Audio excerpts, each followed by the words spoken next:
and foremost, let me introduce myself. My name is AFRINA ZULKIFLI and I am a graduate of LG 240, English for Professional Communication from APB. I pursued my Masters in International Relations in University of Manchester and am currently pursuing my PhD at UiTM Shah Alam under APB as well. Currently, I'm also working as an Events and CSR Associate, but I'm also supplementing marketing communications.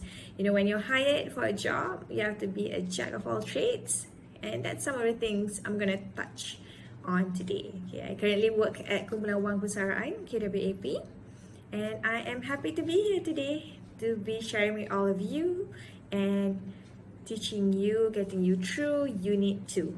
Okay, Job Seekers Essential. Let's get to it. So I hope everyone's doing great at home. I know it is a challenging time for all of us, for those who are working, even students. Everyone's learning virtually. And today, so many of us, so many facilitators have come together to teach all of you in terms of career development. You know, a lot of you are going for internship, going to go for interviews, get your first job very soon, and we are here to help.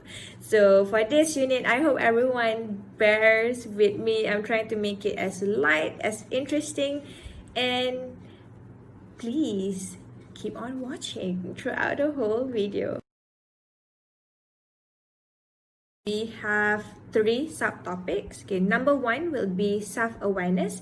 We are going to talk about the meaning of self-awareness generally, as well as the meaning of self-awareness in regards to career growth, career development. Why is it important, especially moving forward in your career, finding your step and your footing in the corporate world. Okay.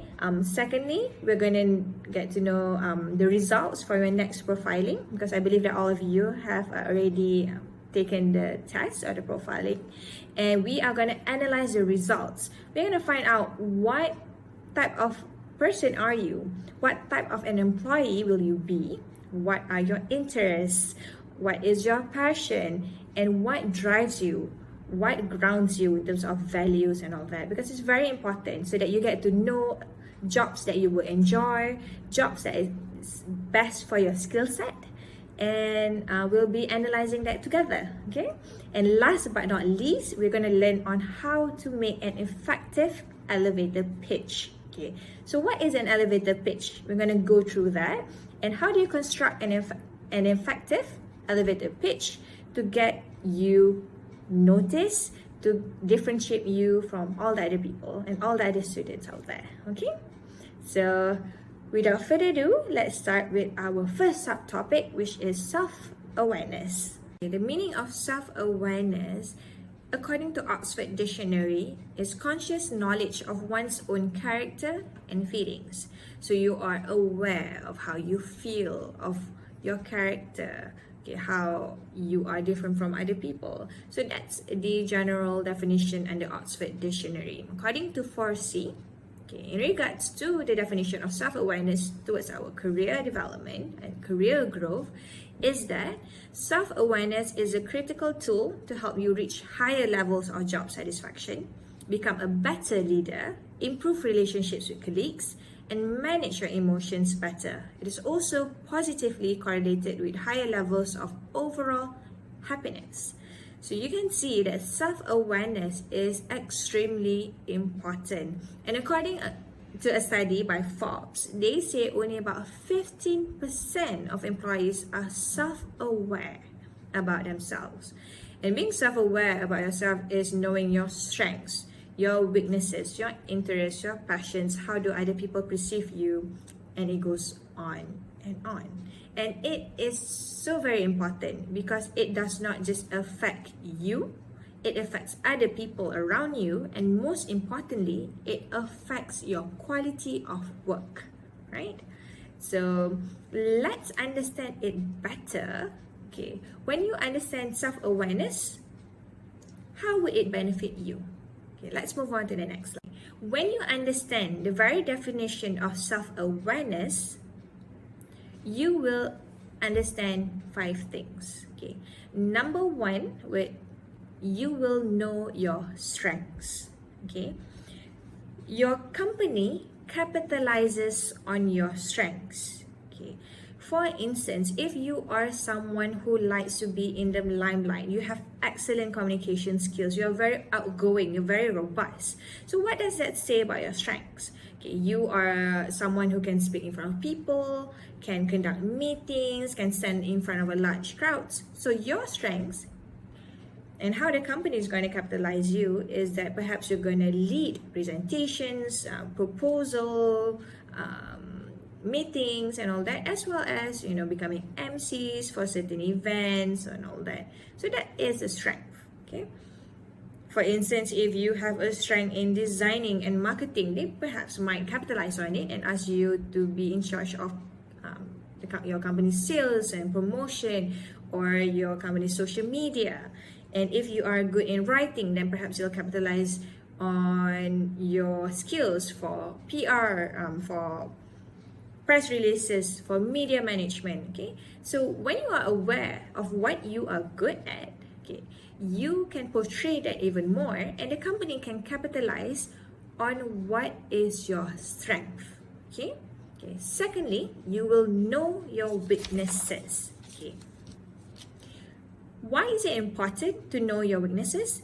It is extremely important because it allows you to grow professionally. You identify the gaps that you have that you can enhance. Okay, you can do this by self-learning. If you had a certain gap in terms of certain knowledge in certain areas or certain skills, nowadays technology is at your fingertips.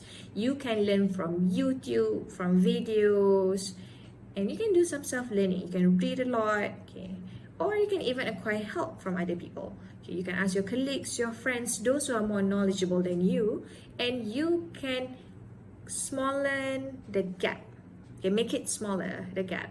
And another thing is you can also go for training, like sometimes your company sends you for training and all that. But it's very important to know your weaknesses, because employees who can identify the weaknesses are very much appreciated by the employers. Everyone has weaknesses, but what's important to your employers is that you know what are your weaknesses and how do you overcome these weaknesses. What initiatives or the things that you try to do to overcome all of these weaknesses. Okay, there is a saying that says you can't fit a problem until you know you have it. Okay, and as you progress along throughout your career, your weaknesses may change. Okay? You might have a certain weakness and you have already overcome it, and as you grow along, as you go up the career ladder, more and more challenges will come along. You'll identify different weaknesses, so you just have to adapt. It's just very important for you to be self-aware about what your weaknesses are so we can fix it. Okay, we can make it better and enhance your skill in that area. Okay, third, you will know that you are only human. Okay, everyone has weaknesses, everyone has their strengths, so you take in the good and bad, you forgive yourself and move forward. Okay, it also gives you a sense of maturity. You are able to accept feedback and criticism on your weaknesses. You push even more, and you illustrate and you portray your strengths so that other people can see it. Okay, you understand that it is part and parcel of being a human, and you push yourself to do better, but give yourself room to feel that it is okay to make mistakes. It is okay to slowly grow. It is okay, but what is not okay is to give up. You know your weaknesses, but you're not doing anything about it. You know your strengths, but you're not going to make it known. So that's a loss for you. So be careful of that. Okay, and fourth is you will understand how others perceive you. So it's all about managing perceptions. Okay, it is important that you know the perceptions of people higher up from you, what your supervisor thinks of you, what your bosses think of you. But it's also important to know what your colleagues think of you. Okay, so when you are self-aware, you can identify how everyone around you perceive you as a person. And it's very important to know how you come off at work so you don't rub people the wrong way. You know how to approach certain people a certain way, and if something you say is offensive or something is wrong, then you can fix it. Or if you are saying something that is good, you know, because you get to see all the feedback that other people give you. So it's you being aware. Am I saying the right thing? Am I okay to say this? Am I not okay to say this? Okay, it's all the benefits of being aware. And it's not just about being aware about ourselves, but also being aware of other people. Okay, so you learn from one another. Okay, you learn how to fix yourself. You learn how not to do something and how to do something, just from being aware of your surroundings, of your colleagues, of your superiors, of your bosses, and absolutely everything in your environment. Okay. And last but not least, you will learn how to work and play better with others. Okay. People who have self-awareness examine what they can change, help the situation, rather than pointing fingers. So in other words, when you have self-awareness, you have a sense of accountability and responsibility. Okay. You own up for your mistakes, and you are known for your strengths, and you know that you deserve credit for that particular compliment or such, because you know that is your strength and that is what you have delivered. Okay, in terms of weaknesses, you know when it is time to admit it is your fault, and you know when it is time to gain even more knowledge to close in the gap. Okay, and this will eventually lead to positive behavior and positive interpersonal relationships. So indirectly, it will also impact your personal life. Okay? So okay, moving on to the next slide, to our second subtopic, which is on next profiling. I hope everyone has completed their profiling. Hopefully. I hope everyone has your results with you, so we can go through this unit and you'll understand better what the results mean. Okay. Next stands for Nurturing Expert Talent. It's an initiative by Talent Corp. Talent Corp is a national agency that drives the Malaysian talent strategy, so that it becomes a dynamic talent hub. Okay, you should be well informed and kept abreast on what Talent Corp is, what Graduan is, because you provide a linkage to the Malaysian top employers. Okay, they usually come together to conduct career fairs, career talks, Graduan Expire.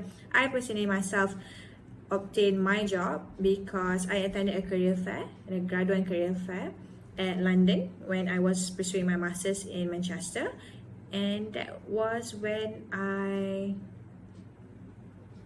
got the opportunity to be interviewed for several employers and companies, and that is how I obtained my job even before graduating. So it's very important for you to know, to be kept abreast of all of this. Okay, it offers you self-growth, work opportunities. It's very much important, right?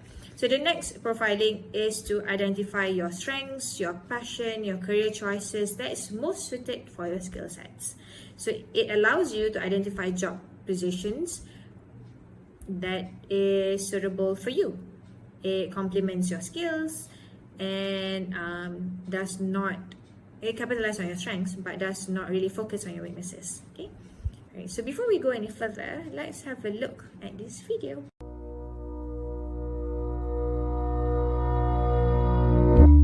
In Talent Corp, we understand that more than 290,000 students graduate annually in Malaysia. However, 1 out of 5 of these fresh graduates remain unemployed 6 months after graduation. 25% of them are degree holders. Why are our fresh graduates not employed? Surveys conducted in 2018 show that the top 5 reasons for fresh graduates' unemployment are skills mismatch, low participation in TVET, lack of entrepreneurship skills, low take-up for STEM, and job search and recruitment mismatch. Meanwhile, employers want the following important skills from their hires: problem solving, teamwork, communication, adaptability, and interpersonal skills. The fact is, there is a talent supply and demand gap in Malaysia's graduate ecosystem. The supply side faces issues of talent mismatch, where our talent is not ready for employment because they lack soft skills and experience due to low industry exposure. On the demand side, the lack of industry-academia collaboration and coordination results in poor data for ideal talent spotting and recruitment drive. There is also a lack of intervention and participation from the industries. This causes severe skills mismatch based on what we supply and what is demanded. To bridge the gap on supply side, graduates should have a career roadmap consisting 3 essential elements. Self-awareness, to identify their own strengths, values, and motivators, and to create a career mindset and smart career goals. Market awareness, have the ability to perform research on markets that they want to enter, participate in networking and informational interviews, and create role alignment with their career goals. Create their own personal brand that includes crafting compelling resume and cover letters and have a visible online presence. Start gaining work experience, improve their interview skills, and eventually be able to navigate job offers. Talent Corp presents Next as a solution. Nurturing expert talent. Next is an initiative by Talent Corp to help prepare graduates for their ideal careers and to enter the future workforce.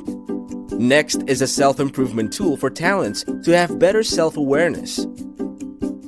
Next also provides a platform for employability assessment, competencies assessments, and CV toolkit. Why do graduates need to have self-awareness? To enhance, highlight, and leverage on their own strengths and capabilities. To improve their skill sets, work competencies, fulfill current and future requirements as demanded by the industries. To understand the state of their self-readiness for career opportunities, and to be open to various career opportunities that suit their current skill sets.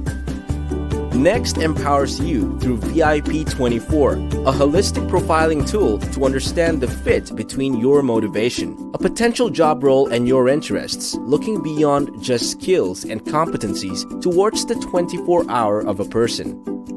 About Me is a user dashboard to store all the information about yourself. You can also take assessment for your interests, preferences, the VIP24 cycle, and your employability skills. You can also manage your CV and take the English proficiency test and the basic IT skills test.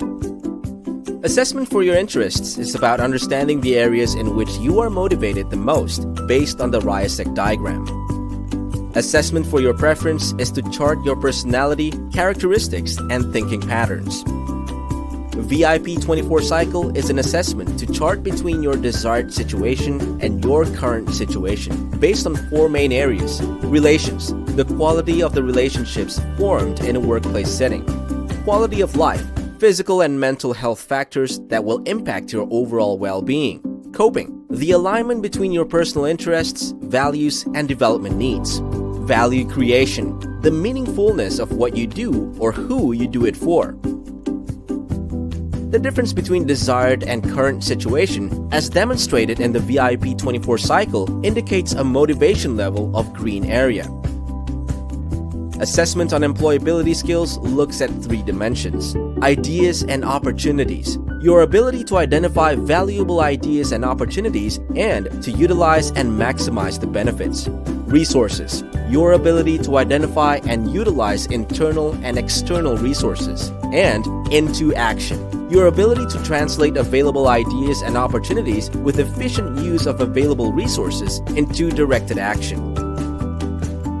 The next profiling, you get to know your interests. What type of person are you? Are you the realistic type, investigative, artistic, social, enterprising, or conventional type? Okay, that's very clear in there, right? Let's take a look at understanding your preferences. It will be this part right here, right? Are you a ST, SF, NT, or NF person? Okay. If you are a ST person, sensing and thinking, you pay attention to the tangible realities based on current and past experiences with a focus on objective facts, criteria, or principles, or just a facts approach. Okay, you're someone who is a bit of a no-nonsense kind of person.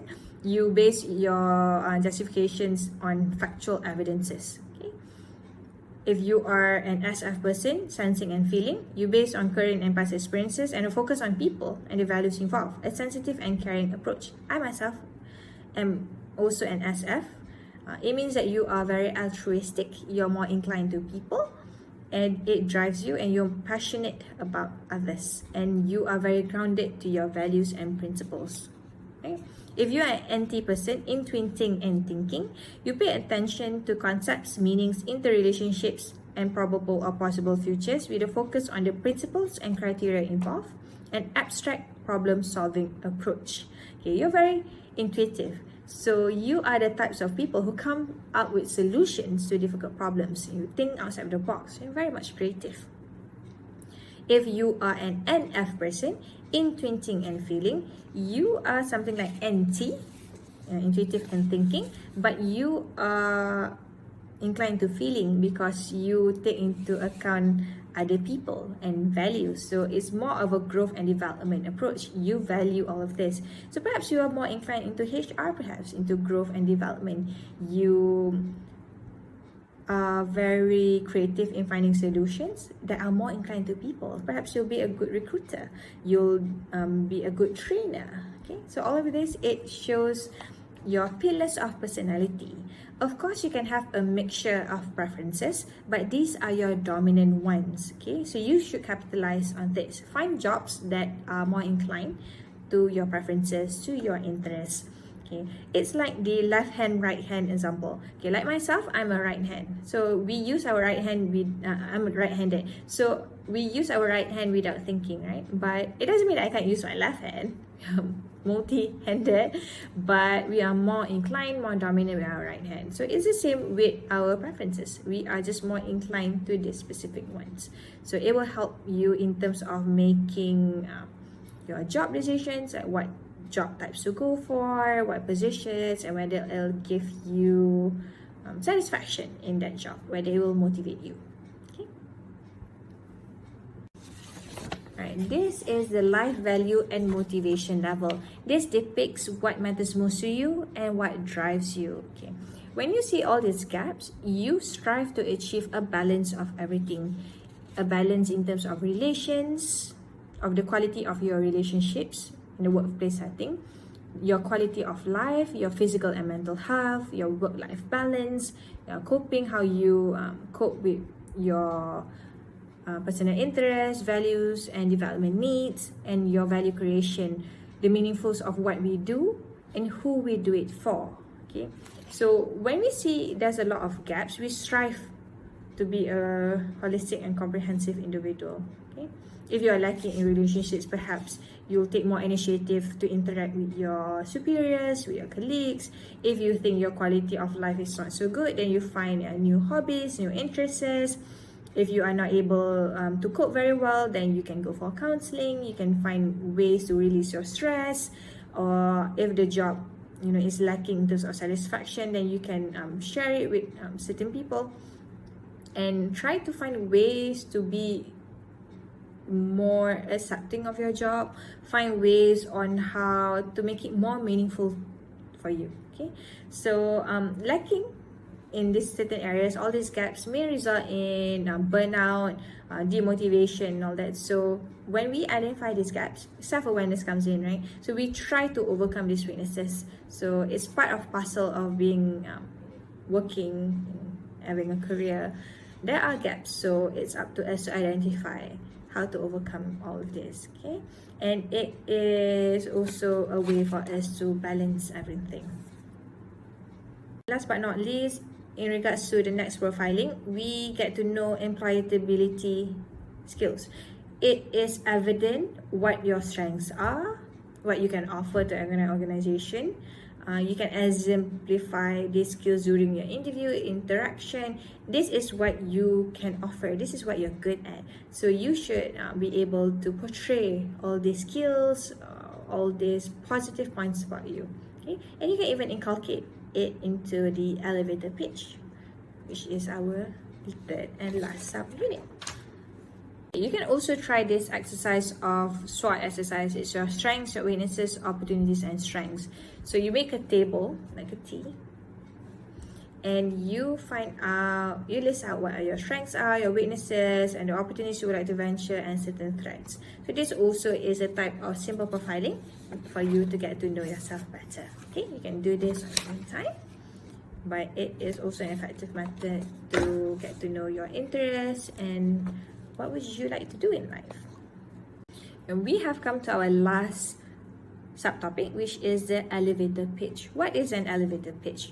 An elevator pitch is a quick, succinct summary of your message, achievements, or goals delivered in an authentic style that conveys. Okay, why is it called an elevator pitch? Okay, for example, if you bump into someone right in the elevator, you only have about 30 to 60 seconds to introduce yourself or to sell yourself. So that's why it's called an elevator pitch. It is 25 to 30 words, about 30 to 60 seconds long. So half a minute to 1 minute. Okay. So how do you draft your elevator pitch? When drafting an elevator pitch, okay, we should take some items into consideration. Okay. Number one, when you introduce yourself, try to be unique and talk about your achievements or certain things that differentiate you from other people. Okay, for example, hi, my name is AFRINA ZULKIFLI. I have a bachelor's degree in English for Professional Communication. I was the top of my class and faculty. I was also awarded Royal Chancellor's Award and I received the title of Best UiTM Student in 2018. And then I did a scholarship to pursue my master's abroad in International Relations in University of Manchester, and I'm currently pursuing PhD in UiTM Shah Alam. Okay, so I'm telling about myself, I'm telling about my achievements and why I'm different from other people, right? Okay, so that's an example of a succinct introduction. Okay, secondly, be sure to mention your goals and career aspirations. Okay, for example, I have a background in business, in communication, and I am very much looking forward to being a part of your organization, okay, perhaps. So I'm telling subtly that, you know, I want a job in communication. I want a job that's inclined to business, something like that. Okay, third, you can mention about some activities or extracurricular you've been involved in and show that all these experiences can contribute to you working in that company. Okay, for example, I was a president of several clubs at my university, young scripters, as well as idea pitching. I've conducted and led a lot of internal and external events. I've interacted with the media, and I believe that I could be an asset to your organization. Okay, that's for example. Okay, right? Try to talk about your achievements, explain why you are qualified for the position. Okay, try to humble brag. Okay, there's a fine line between being too overconfident and too much. So okay, try to find a good balance. Okay, so next you should explain why you are qualified for the job. Okay, I've extensive experience in conducting events. I've written press releases, interacted with the media. I've also conducted my internship in Persaraan, and I believe that I can learn a lot more if I were to join your organization, something like that. Or you talk about, I've read an article about your organization saying that you're looking for candidates. There's endless possibilities on how to write your elevator pitch. Okay, just make it interesting. And last but not least, finish off your pitch with a question or a call to action. Okay. And do you perhaps have an opening in corporate affairs department or human resource because I'm very interested? Okay. Boleh juga. Or another way, like I am very interested to work in your organization. Do you mind informing me if there are any openings coming up? Something like that. If you have a business card, if you're already working, then you can pass your business card. Kalau tak bagi resume lagi, this is the time to present your resume. Okay. So in summary, you just consider all of this when you construct your elevator pitch. Make sure you share about who you are and what you do. Since you are all still students, and you talk about your education background, but insert different details yang membezakan you dengan orang lain. Okay? And you feature your strengths, but don't be too confident and overbrag, right? And state your goal, what motivates you, include a call to action or a question. and make sure it's memorable. Recruiters, people who work in organizations, they go to a lot of networking, they meet a lot of people. So you have to make yourself memorable to distinguish you among others. Especially if you go to all these career fairs and all that, there's thousands of people.